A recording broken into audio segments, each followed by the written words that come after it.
Ini banyak pertanyaan, tapi ini satu pertanyaan lah sebelum kita masuk ke teman-teman.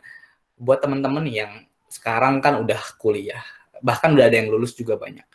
Terus lihat tadi presentasi Mas Vero tuh kita seperti tertampar, tercabik-cabik gitu. Wah gila, Enggak juga lah. ini bener Mas, ini nggak tahu ya, mungkin teman-teman juga setuju, karena 4 tahun, gue pribadi ya Mas, kuliah 4 tahun di kampus gitu. Nggak semua materi yang gue pelajari itu juga bisa gue praktikin. Bahkan, bener tuh kata Mas Vero, internship, networking, event-event atau kompetisi yang kita lakukan, itu bahkan yang membuat kita hadir hari ini tuh bisa ngapain aja. So, gimana buat kita yang sudah terlanjur ada di sistem ini gitu? Ya, kayak kita selalu bilang lah bahwa kita nggak bisa milih kita lahir di mana, tapi kita bisa milih apa yang kita lakukan dari itu gitu kan. Artinya kalau lo udah kuliah di mana ya jalanin. Pokoknya jangan sampai selesai, jangan sampai berhenti tengah jalan. Jadi selalu apa namanya, kalau lo udah kuliah di mana selesaiin. Tetapi karena kan kalian tahu bahwa kuliah itu just maybe 10% of your success, 90% itu network dan juga apa namanya activity lo di luar. Ya now you know, it's your choice how do you want to do that gitu. Ikut himpunan boleh, ikut startup boleh, ikut kompetisi boleh, intinya coba terus kayak gitu. Karena apa namanya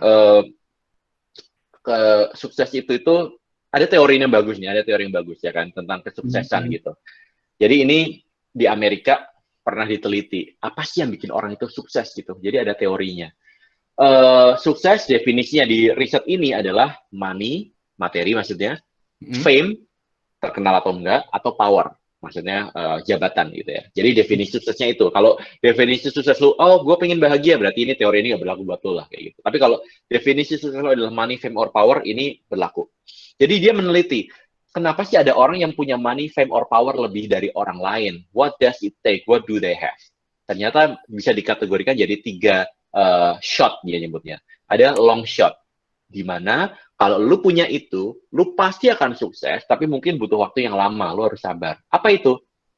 Pendidikan, IQ, ya kan, kecerdasan, bakat alam, ya kan, dan juga mungkin apa namanya, ya pendidikan lu lah. Kalau lu pinter, lu kuliah di tempat yang bagus gitu kan, ya lu pasti akan sukses. Tapi mungkin butuh waktu gitu. Tapi ada yang kedua yang dia sebut dengan medium shot. Kalau lu tadi tambahin ini, ya kan, lu akan sukses lebih cepat. Apa itu? Yaitu adalah recognition. Oke, jadi prestasi lu, ya kan, award yang lu menangin, startup competition yang lu menangin, ya kan, exposure lu di media, ya kan, mungkin juga follower lu atau segala macam. Ya kan, intinya adalah orang tahu nggak sih tentang lu gitu kan, orang tahu nggak sih tentang Panji gitu kan. Itu yang kedua, medium shot. Lu akan sukses dan mungkin akan lebih cepat, ya kan, lebih cepat dari yang pertama gitu.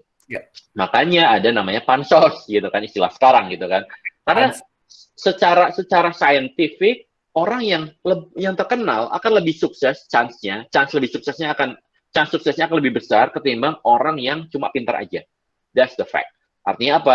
Ya lu jangan cuma, kalau lu ngerasa, dia cuma ini kok pansos, gue lebih pintar dari dia, ya lu harus being recognized juga. Karena kayak gue bilang tadi, kalau lu nggak muncul, somebody else will muncul. Kayak gitu. It's not a matter of if, tapi who. Gitu.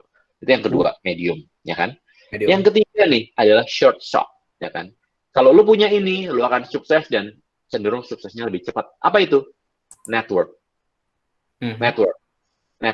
Network itu bisa terjemahkan adalah siapa temen lu, temen deket ya, bukan cuma temen kenal doang. Siapa temen lu bergaul sama siapa, yang pertama. Yang kedua adalah lu nikah dan pacaran sama siapa, itu walaupun kedengarannya aneh, tapi it's fact, ya kan. Kalau lu nikah sama anaknya jenderal, ya lu pasti akan lebih cepat lah ketimbang yang pertama dan yang kedua, gitu kan. Atau yang ketiga adalah lu anaknya siapa. Itu scientifically proven. Artinya apa? Privilege is real. Karena kenapa? Privilege itu kan ketiga tuh, ya kan? Lu lahir, bro, tiba-tiba anaknya bakteri, ya udahlah ya, kalau lu nggak screw up ya pasti lu akan survive gitu kan. Tapi kalau misalnya lu yang akan mematikan, yang keren gitu adalah ketika lu udah punya long shot, lu udah pinter dari kampus yang oke, terus kemudian lu punya medium shot, lu udah punya prestasi, lu udah diakuin, dan lu udah diakuin juga dan diakuin oleh media gitu kan. Dan yang ketiga adalah lu punya network yang super powerful. Kalau lu punya tiga-tiganya itu, dude, you are invincible gitu kan. Tapi kan, of course, we cannot heavy roll kadang-kadang ya kan. Ada beberapa orang yang punya heavy roll. Contoh,